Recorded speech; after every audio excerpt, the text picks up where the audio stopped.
mūsų Švėkšnos neįgaliųjų draugija sugalvojo tokį dalykėlį, kad nupinti įspūdingo dydžio verbą. Ir tiesiog visos moterytės susirinkusios, susinešusios savo įvairius žaluvynus, kas ką turėjo, ir pradėjom pinti verbą.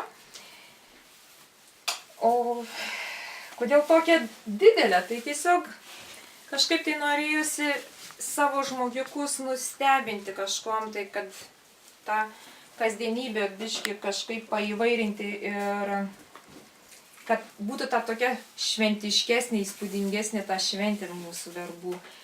Ir ta verba tiesiog jinai yra šiek tiek panaši ir į Vilniaus verbas, ir į žemaitišką verbą, nes yra ir kadagys, yra ir tų visokių žalumynų, sausučių.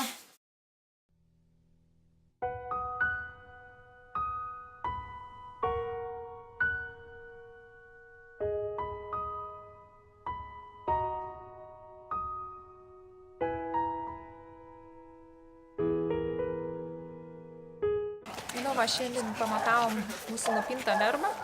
Ta verba yra ilgis 7,20 m ir tikimės pakliūti į rekordų knygą Gineso. Kviečiame visus verbų sekmadienį ateiti į Švėkšnos bažnyčią pasidžiaugti verba.